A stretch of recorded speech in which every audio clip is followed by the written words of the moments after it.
Welcome to This Week in Jacksonville Business Edition. I'm Kent Justice, your host. All right, Duos Technology Group CEO Chuck Ferry is our guest today. In addition, Duos Tech recently announced some key business strategy developments, and so we've got Doug Recker with us as well. So we're going to get into this.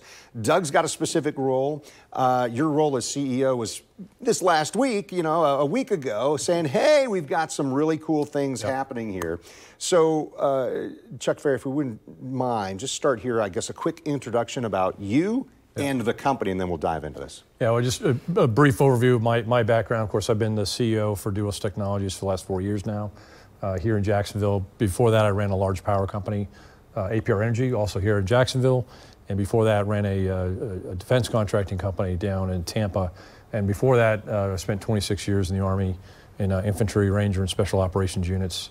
Had a wonderful career doing that. And but here, with Duos Technologies, we've got some really exciting things going on, and we're looking forward to talking to you about it. Yeah, absolutely. I love, we've talked here on this podcast or our Sunday show about some of the opportunities for veterans and taking some of the experiences they have there and translating and some of the challenges there. So I think I'll probably be coming back to you to talk about that, because it sounds like you've probably navigated that pretty well. Yeah, I've been very fortunate. I've had some good mentors that have helped kind of do that. And one of the really cool things that we get to do now as a CEO of now 2 different companies is to be able to give veterans that are coming off active duty that same opportunity that I was given.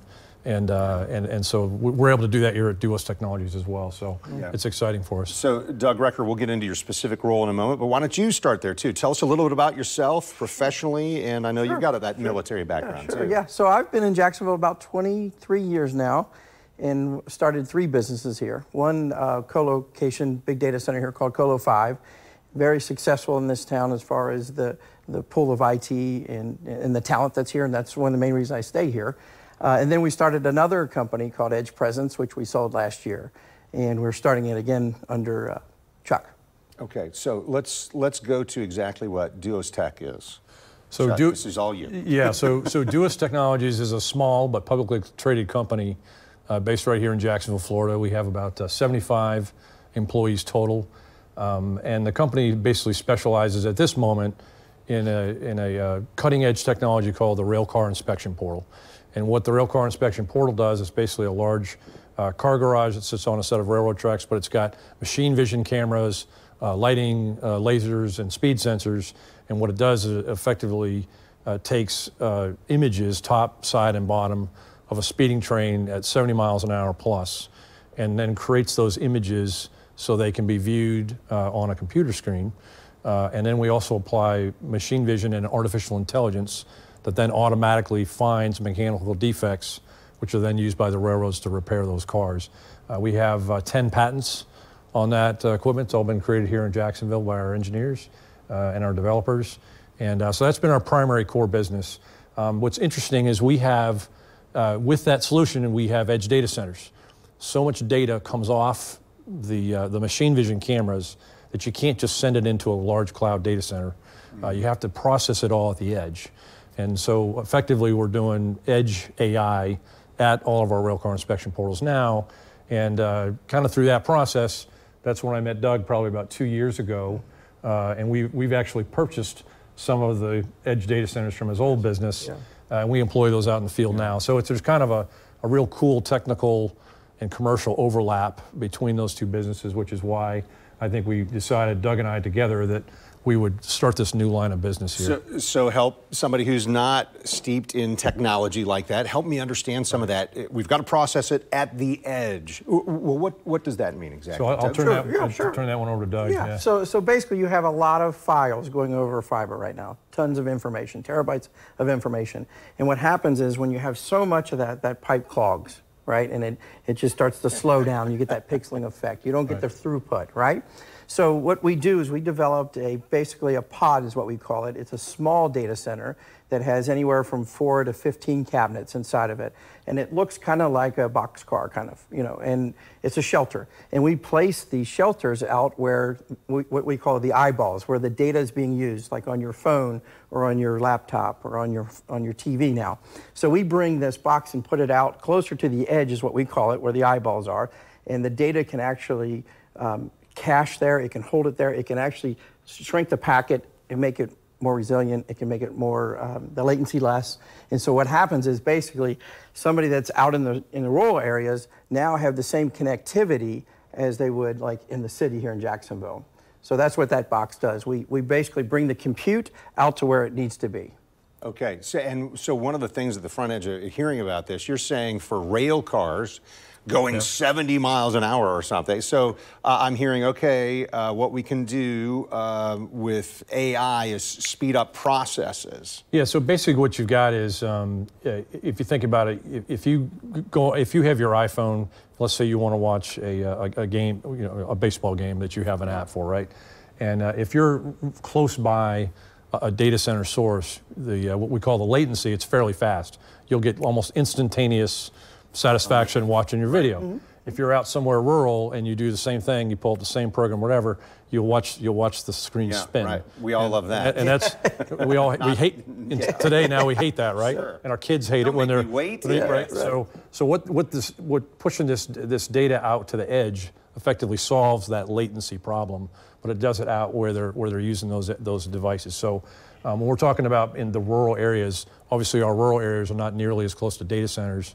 They suffer much greater problems with latency. Yeah. Think about schools and hospitals, emergency response, policemen and things like that, and they need that data, where they need to compute it out in these more rural areas, and that's what this problem is really solving. Yeah, and there's another factor to it as well. So you talk about autonomous cars and autonomous vehicles, right. Drones. All that information that device is pulling down needs to go someplace quick where it compute. Say, okay, well, I need to fire that right back to the device, or this can wait a little bit and then I'll fire it back to the data center. So what that does is it's quick response. So by putting these out in the field, you get that quick response. So in the rail application, the reason why it's important for us to get the results of that safety inspection, usually within about a minute after the train passes, is because we want to pass that information to the decision maker that's running the railroad to either alert the crew or alert the dispatch or whatever to either immediately stop that train or make sure it gets repaired at its next natural stop. And in order to do that, you need to get those results within about a minute or so, not 30 or 45 minutes later when it's too late or maybe a derailment's already occurred. Yeah. So as I'm doing my research, getting ready for us to talk here, so Doug Rucker, you've been appointed president of this subsidiary, Duos Edge AI Inc., and that's coming up July 15th, I guess, makes it Correct. official. Is yes, that right? That's right. So tell me a little bit more about I guess this strategic partnership that you were announcing last week, talking about a Class 1 railroad preparing to roll out the subscription-based railcar inspection system. So what we have right now, over the last 4 or 5 years, Duos Technology, we currently operate 13 railcar inspection portals, and it includes customers like CN, CSX, which is here in our town. Yeah. It includes CPKC, and it also includes Ferromex, another large railroad, and it also includes Amtrak, which is a passenger rail. And one of our large Class 1 customers has recently agreed to allow us to extend subscriptions to car owners and shippers, for their use in terms of safety. And this is kind of an inflection point, I think, for the rail industry in that ordinarily the rail car operators, like the Class 1 railroads and the short line railroads, ordinarily information that they have is very proprietary, and they don't ordinarily share that, and that would kind of seem obvious. What this particular Class 1 is wanting to do is basically share that information with car owners and shippers. Interestingly enough, we scanned over 8 million rail cars last year through our 13 portals. And to put that in context, there's about 1.6 million rail cars overall in the North American network. So obviously we're scanning some cars multiple times, right? Yeah. And in multiple locations, right. which is good because these are safety inspections. But surprisingly, only about 10% of those cars are actually owned by the Class 1 or the Class 2 railroads.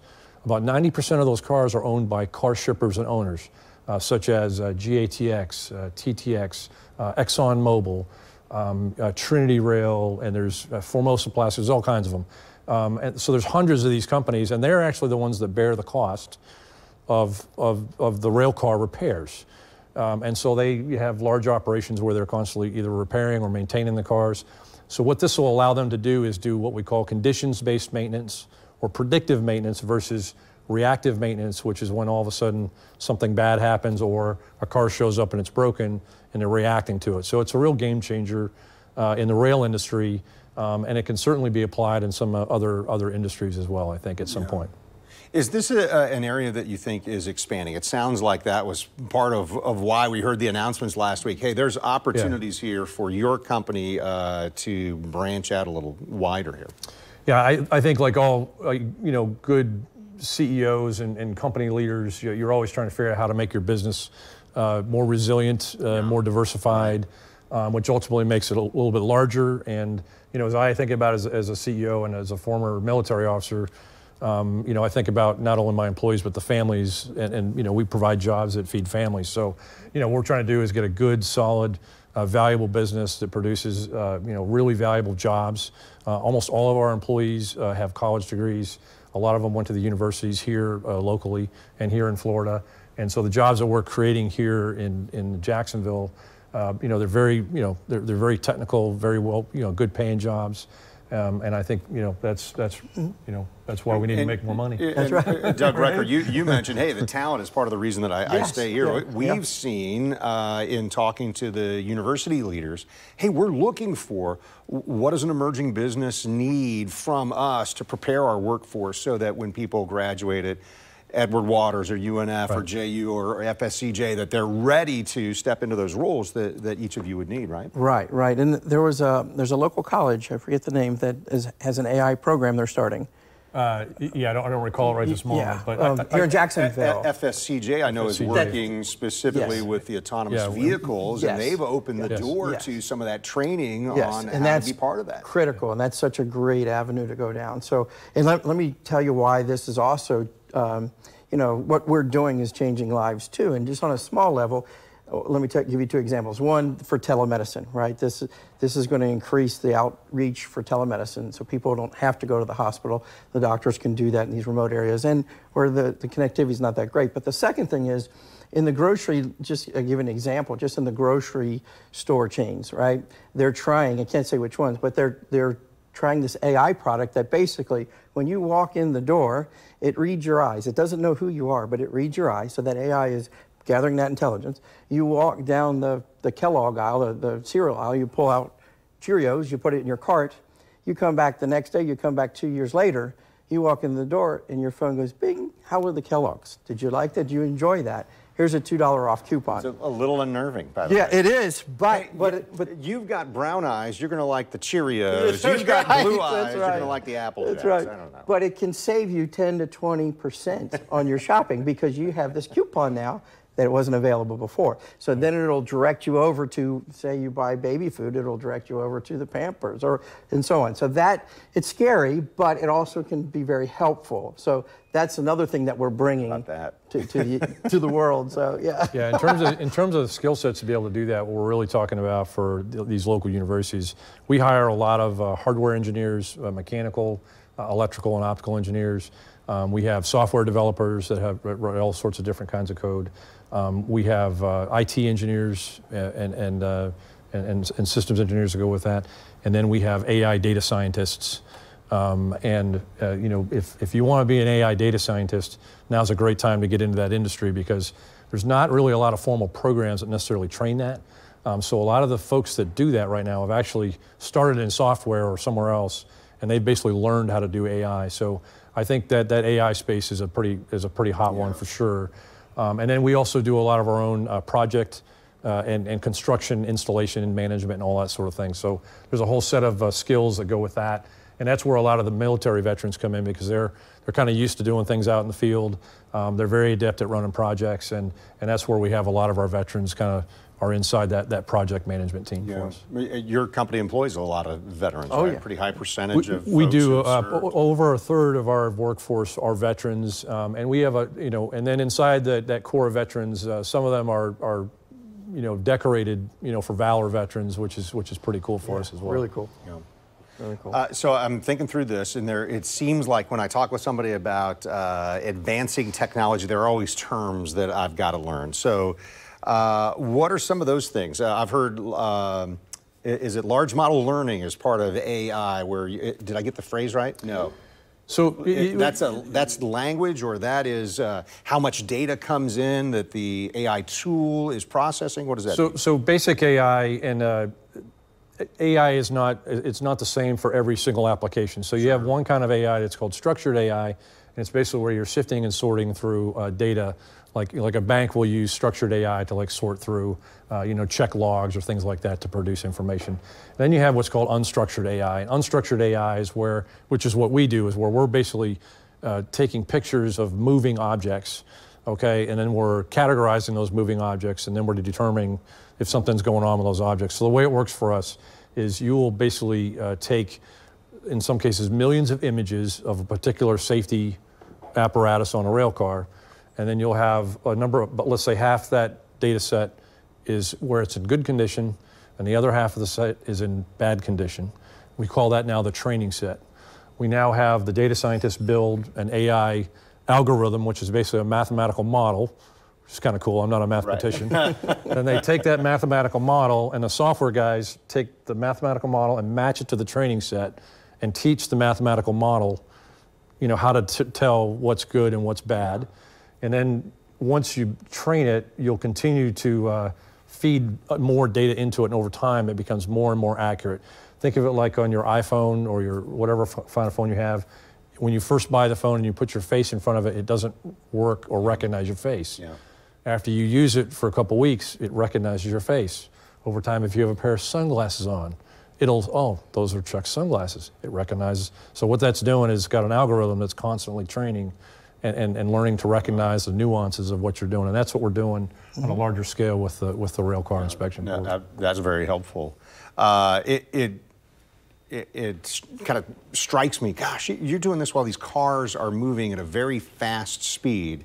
Is that just the data gathering, or is this also the analysis and determining, we got a technical problem we got to fix on this rail car? So all of the above. So basically the system that we've invented and patented, basically it has a speed sensor under it. So in a train, let's say the train's going 70 miles an hour, but individual cars are actually going at varying speeds because the train is constantly kind of contracting and pulling away from each other as that train is moving. Getting a railroad lesson this morning. So we're kind of across the thing, And so what happens is, what we do is we have a set of sophisticated speed sensors that basically allow us to calculate the exact speed of that particular car at that particular moment, and it triggers the speed of the cameras as they're snapping images. Wow. And then inside the software, the images are actually produced, and then those images are then inferenced against algorithms, and then they produce the results that get sent out to the customer all in about a minute flat. That's pretty cool stuff. That's just washing over me over here. And by the way, I want everybody to remember I'm an infantryman, and so I've learned all this stuff here in the last few years as well. So, and that's why it makes a really good fit for us, because my team specializes in the facility, right? The structure that houses all this information. So we're redundant from generator backup. We have 2 generators. We have 2 sources of power coming into the building. Everything has 2 pieces to it, so if something fails. So we keep that data up and running all the time. And that's why I went to Chuck and said, well, wait a minute, you guys are the brains of all this cool stuff. We provide this rough facility that will never go down for you, that data will keep coming. So, and he had all the people, the backhouse people to install, they install these edge data centers. I'm always in startup mode, so I don't have that 30, 40 people behind me, and that was my biggest challenge. So I'm like, this is a perfect fit. You guys have those folks in-house to deploy my product. We know how to design them and make them rugged and where they never go down. So it's, so far, the last couple of weeks, it's been awesome. There's some good synergies across that, and then we're also, a lot of the folks that we have in the company are also have power experience. Mm-hmm. So we've received phone calls if we can't, maybe help, obviously power is a huge component of the data center construction, which is in the news every day. So, we're taking a look at that. We have a lot of that experience in-house. And we'll see how that goes. Yeah, because that's one of our biggest issues, right? You can put these things around, but you need power to them. And if you've seen anything about the data center industry right now, they're just sucking all this power out of all the communities. Well, we have the ability to build our own power facility where it doesn't draw away from the grid. It doesn't affect the local community. So it only affects what we're doing, which is a big concern. What would the power generation source be? Is this a solar, or this is other? Or there's all different kinds, but yeah, I think for large data centers, those large data centers sometimes will consume 200 to 300 megawatts each. I mean, what you're really talking about is probably natural gas fired, thermal energy, or we normally call them turbines or reciprocating engines. Okay. You can augment that with renewables, batteries, solar panels, turbines, but to get that kind of reliable power, really, it's going to depend on that thermal power. But there are now good technologies that burn natural gas and do it, quite cleanly, much cleaner than probably, 10, 20, 30 years ago. It gets kind of a bad rap, but the reality is, along with renewables, our nation is going to continue to need to bring more thermal power online to keep up the growth of all the data centers. Well, we certainly heard that there's a new nuclear power station up in Georgia these days that is finally I know. I think all of us are glad it's finally online, right? Yeah. Right. Yeah. So before we go, we didn't plan on talking about this, but let me throw it out. Both of you, as business leaders here in Jacksonville, what's the environment like? Certainly as entrepreneurs, certainly as somebody who, as you were mentioning, hey, right from the get-go, is it difficult? Is it easy? Is it the usual? What's the environment here in Jacksonville for trying to start a business? Let Doug go first. Yeah. So in the IT business, which we're in, it's excellent. I'm pretty much in a different city almost every week. We're deploying these, and I'm selling customers, and I see the draw that they have in other communities. I always lead back here because we do have a very strong IT community, so even from the Jax IT Council that's here, which is awesome. They're constantly developing and pushing IT, and that's great because that's what we need. So the core here is very strong, and that's why I've been here, that's why I'm staying here, and that's why I start my businesses here, because I know the talent that's here and it's up and coming. It's perfect for what I do for a living. Yeah, I think from my perspective, I ran a power company here in Jacksonville prior to coming over here. From my perspective, Jacksonville is a great place to start a business. From a personnel standpoint, there's good, solid talent here across a lot of the technical disciplines, but also in kind of that project management and some of those other financial disciplines as well. The local colleges here are very, very supportive, and we've had great success with that. And quite honestly, it's a great place to live. It's a good place to raise families. I've never had a problem trying to recruit people to move to Jacksonville based on when they come and they visit. Right. They're like, wow, this is. I'd like to live here, and so. I think it's a good place to operate a business. And the other sector is, we need electricians, we need HVAC. For our business, that's our livelihood. Right. So we need those specialties. And here, we have great companies that develop those trades here. So like Miller Electric, they have the best electricians in town. Apprenticeship program. Exactly, they do a great job of that and recruiting people into the industry, because what we see in other markets when we go to deploy, it's hard to find an electrician. It's hard. It is, HVAC. So those kind of trades are critical to our business. So we try to promote those as well. Yeah. Final word. What's the future look like, specifically to what you guys are trying to do here over this next, year and a half, 2 years, 5 years? Yeah, I think for the next 2 to 3 years, for both Doug and I, obviously from a business perspective, we expect our business to grow. It'll produce more jobs. It'll become more diversified. And I continue to be, I think, an important part of the overall technology scene here in Jacksonville. From an industry perspective in rail, I think that, this machine vision AI technology, it's a real game changer. It will eventually become fully adopted across our entire network, and it'll make the rails a lot safer. And I'll let Doug talk about the data center space. Yeah, the data center space is going to keep growing. Everybody knows NVIDIA, the CoreWeaves of the world, these chips are going crazy. Well, those chips have to house somewhere, right? So those are mini data centers. So you're going to see these all over the place. Not just us, but there'll be a bunch of people coming out of the ground doing this. We have to. Hundreds of thousands of these devices need to be all around for the compute to work properly. So it'll be really cool to see in the next 24 months how fast the company grows. Well, one of the real pleasure of this job I get to do with hosting this podcast is to learn something new, and boy, I sure did today. I appreciate the time here. Our guests today, Doug Recker and Chuck Ferry, Duos Tech. New episodes, by the way, come out every Thursday at 9 a.m., so you can find previous episodes and, of course, keep looking forward to the next time we're together. Thank you so much, gentlemen. Thank you very much Thank you for having us. Thank you for joining us for This Week in Jacksonville Business Edition.